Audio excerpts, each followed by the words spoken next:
Salut, comment vas-tu? J'espère que tu as passé une bonne journée. Ce soir on se retrouve en soft spoken.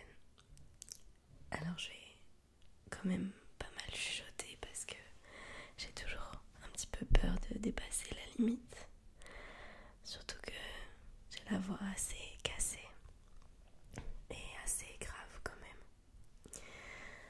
Alors, j'ai pas envie de te casser les oreilles. J'espère que tu as apprécié toutes les petites vidéos qui sont sorties jusqu'à maintenant. Que tu continues à être fidèle, ça me fait vraiment plaisir. N'oublie pas que j'ai ouvert ma chaîne secondaire depuis dimanche déjà, depuis le 1er décembre. Tu peux aller t'abonner, pour l'instant il n'y a pas de vidéo, mais la première vidéo sort dimanche, voilà, le 8. Alors ce soir on ouvre la case numéro 6 du calendrier de l'Avent. Donc comme d'habitude on va commencer par le calendrier de l'Avent papeterie.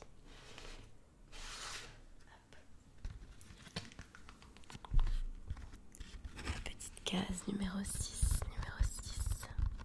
Il y a des avions qui passent tout le temps.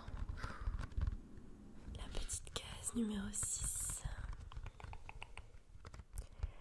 Alors...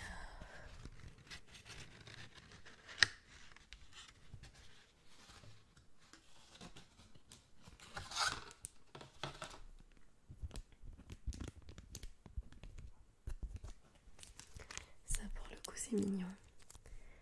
Des petits post-it, j'ai l'impression, des petits autocollants pour écrire le petit prénom, pour coller sur le cadeau de Noël. Je trouve ça très sympa. Bon, voilà. Ok. Et pour le calendrier de l'Avent Nocibé, on va voir ce qu'il y a dedans.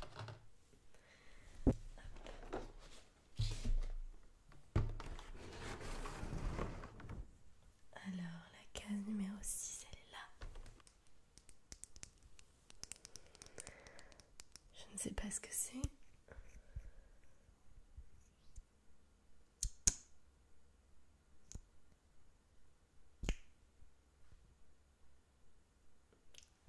Ah, je croyais que c'était un gloss. J'allais être un petit peu déçue parce que comme tu le sais, je mets jamais de gloss ou de rouge à lèvres. Mais non, c'est un petit fard à paupières liquide. Donc très sympa.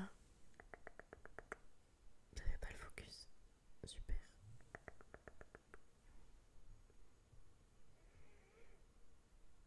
Ok. Mais je le testerai.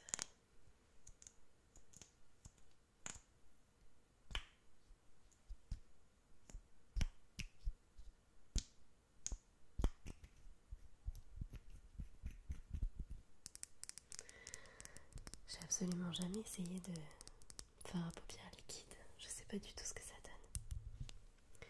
On le testera. Ok.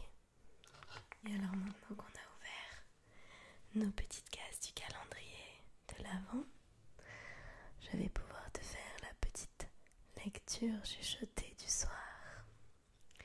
Une petite lecture en soft spoken. Je vais essayer sans te casser les oreilles, bien sûr. Je ne sais pas du tout si ça rend bien. J'en ai très rarement fait du soft spoken parce que je sais que ma vraie voix parlée n'est pas forcément des plus agréables, surtout pour l'ASMR. Donc là, vraiment, je me concentre pour ne pas parler trop fort. J'ai vraiment pas du tout l'habitude. Je sors complètement de ma zone de confort. Alors je te laisse me dire en commentaire si t'aimes bien quand même ou s'il vaut mieux que je refasse pas de soft spoken. Alors je vais vous lire un petit passage du roman classique Manon des Sources de Marcel Pagnol. Manon des Sources, ça c'est vraiment le surnom qu'on m'a toujours donné. Tout le monde m'appelle Manon des Sources. Mais je n'ai jamais lu encore ce roman. Alors que je sais très bien que c'est un classique. C'est pour ça d'ailleurs que je l'ai acheté. Comme vous pouvez le voir, il est un peu abîmé. Je l'ai acheté dans une brocante. 1 euro, je crois. Mais ça fait un moment et depuis, je l'ai toujours pas lu. Donc vous savez quoi, on va commencer par lire le premier chapitre ensemble. Voilà. Je t'invite évidemment à te détendre, à te mettre dans une position agréable et à fermer les yeux, pourquoi pas. La lecture chuchotée, c'est vraiment pour s'endormir. Il n'y aura pas forcément de visuel. Je vais essayer de me concentrer sur ma voix pour ne pas parler trop fort et pour te relaxer tout simplement. Alors installe-toi et profite.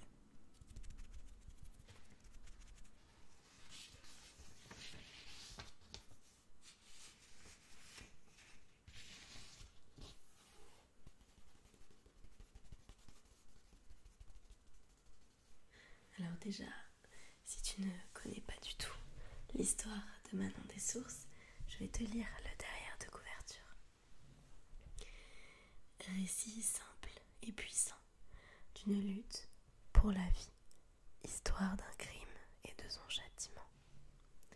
Drame d'une vengeance, tragédie familiale, conflit des cœurs purs et des âmes fortes, opposant un jeune citadin plein de fraîcheur et d'enthousiasme à 2 paysans, durs, âpres, sournois, fermés, implacables.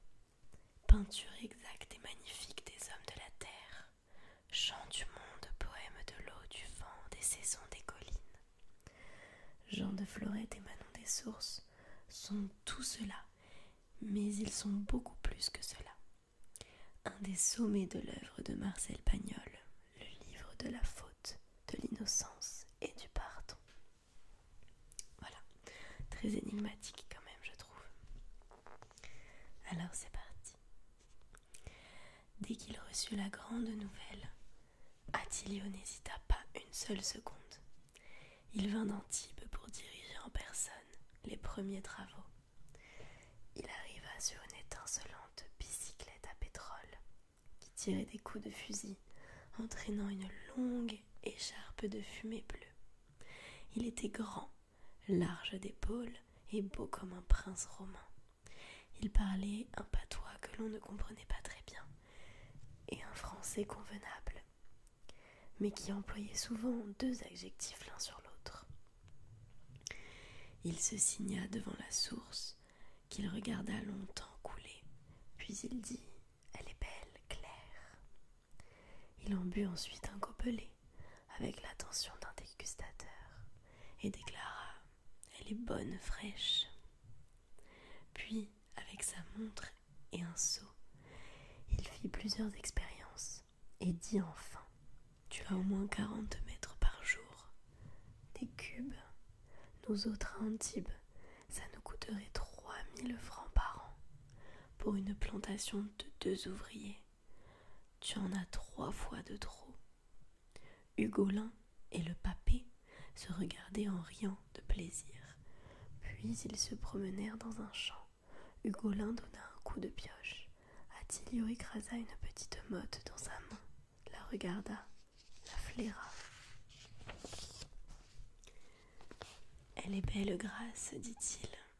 Elle fera de grosses fleurs. Mais le premier travail, c'est d'arracher tous ces oliviers. » « Tous, dit le papé, stupéfait. Tous. Ces arbres-là, ça mange tout. Vous pouvez garder les 4 gros là-bas devant la maison, mais les autres, il faut qu'ils y passent. Et puis, ces pinèdes qui descendent, il faut les faire remonter sur le coteau d'au moins 30 mètres. Et puis, je m'imagine qu'il doit y avoir des lapins ici. Oui, dit le papé, inquiet, il y en a pas mal. Cette clôture que tu vois là-bas, c'est un ancien parc aux lapins. il y en a 2 douzaines qui se sont échappés. Ils ont dû faire ménage avec les sauvages.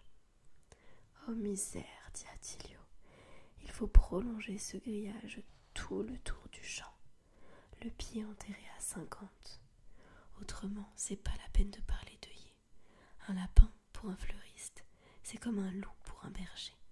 S'il en rentre un seul dans la plantation, il se fait un souper de 300 francs, et il s'en va sans payer. D'accord, dit le papé, on achètera le grillage. Écrivez-le sur un carnet, dit Attilio. Non, dit le papé, si je l'écris, je l'oublie, et peut-être je perds le carnet.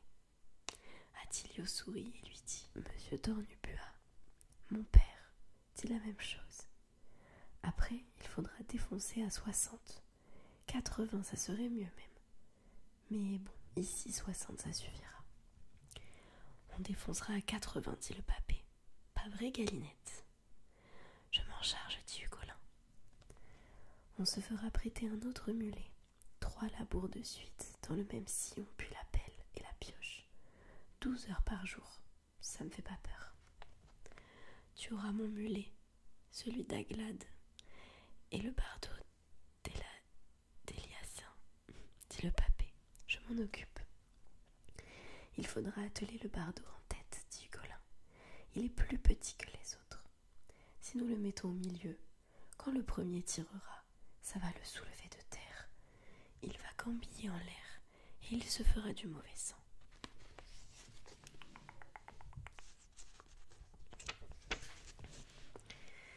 La sourde muette leur avait servi un riche déjeuner dans la belle maison du papé. Attilio, excité par le vin de Jacquez, parla de son métier avec une poésie véritable. Il s'attendrit sur la fragilité des boutures, l'infinie richesse des coloris de l'œillet malmaison, la longueur des tiges du remontant de Nice.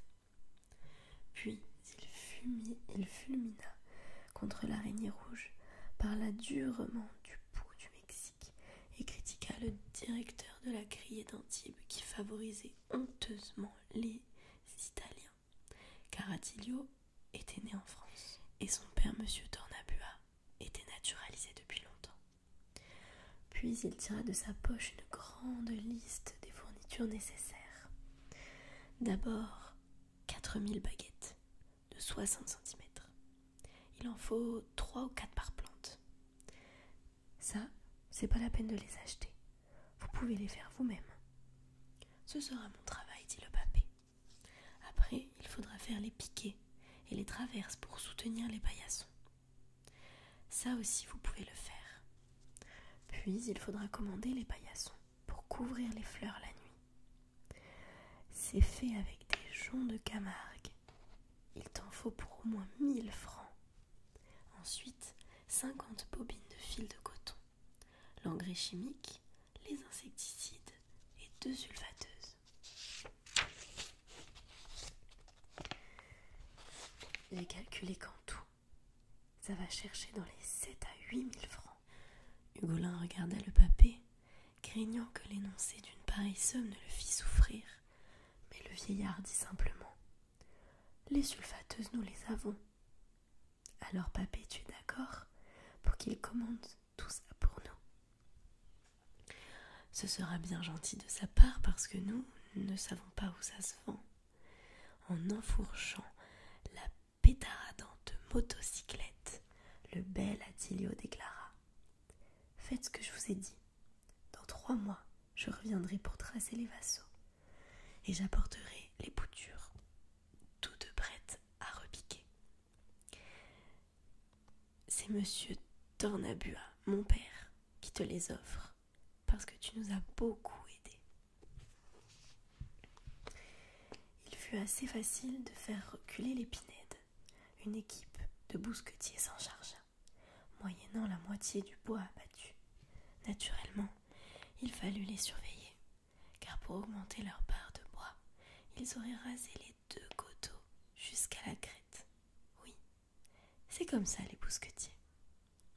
L'arrachage des oliviers vint ensuite. Ils étaient plusieurs fois centenaires et leurs racines formaient des blocs énorme. Avec le pic, la hache et le palan, il fallut 5 semaines pour en venir à bout et combler les cratères qui avaient 3 ou 4 mètres de diamètre. Tout en faisant ce travail, Hugolin avait mauvaise conscience. Pour obtenir le pardon de ce crime, il offrit 20 petits cierges à Saint-Dominique.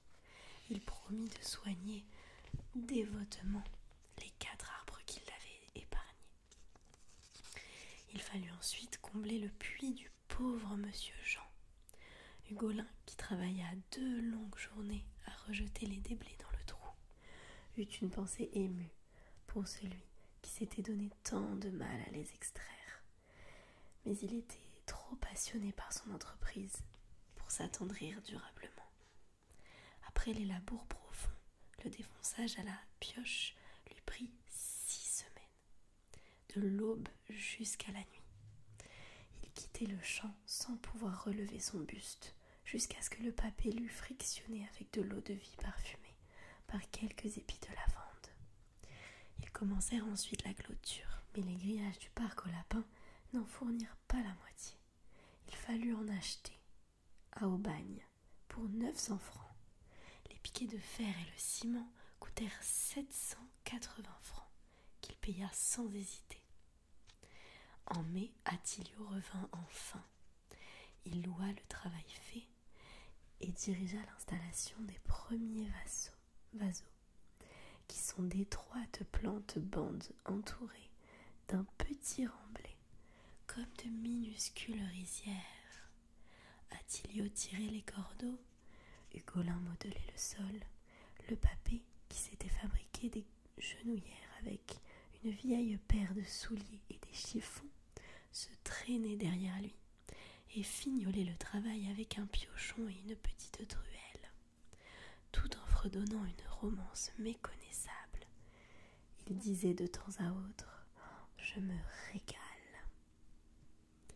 Après les derniers conseils, Attilio conduisit Hugolin à Marseille. Le papé ne put cacher son inquiétude lorsqu'il vit le dernier des soupirants chevaucher le porte-bagages d'une machine qui pouvait dépasser, selon Attilio, une vitesse de 40 km à l'heure. Mais Hugolin, accroché à la taille de son ami, le rassura d'un clin d'œil triomphal. Ils allaient voir monsieur Trémola, un expéditeur, c'est-à-dire un courtier en fleurs, qui était son correspondant sur la place de Marseille. Ce négociant, qui était gras, souriant et très bavard, déclara que si les œillets d'Hugolin étaient de qualité, il achèterait toute la production au cours du jour, qu'il fixait d'ailleurs lui-même. Quant au transport, Hugolin n'aurait qu'à confier les paniers de roseaux aux messagers d'Aubagne le mardi, le jeudi et le samedi avant 4 heures du matin. Hugolin n'épargna pas sa peine. De l'aube jusqu'à la nuit et parfois même à la lanterne, il était dans ses œillets. Le papé l'aidait patiemment pour les travaux faciles et minutieux, comme les pulvérisations ou la cueillette, ou encore la mise en botte. Malgré 2 gelées, d'ailleurs peu rigoureuses, la première campagne fut une belle réussite. Il put rembourser toutes les dépenses payées par son parrain et garda pour sa part 120 beaux louis, car monsieur Trémola avait accepté de le payer en or, moyennant un petit rabais. Une seule ombre au tableau, malgré les efforts du papé et de Dédie, monsieur Trémola déclara que les bottes étaient si mal présentées, que ses propres ouvrières étaient obligées de les refaire, et que dans ces conditions, il valait mieux envoyer les fleurs en vrac, mais qu'il les paierait 5 pessants de moins. Hugolin fut bien forcé d'en passer par là, et il pensait continuellement à ces 5 pessants de moins qui lui manquaient, tandis que le papé, pendant des heures, essayait de composer la botte idéale, selon son goût. Mais ce n'était pas celui de monsieur Trémola.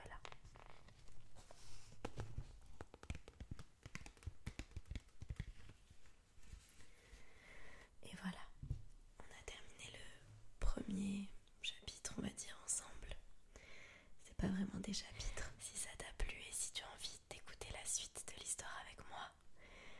avec grand plaisir que je ferai une autre lecture chuchotée. Je te laisse me dire en commentaire si tu as apprécié déjà la lecture. Et surtout, le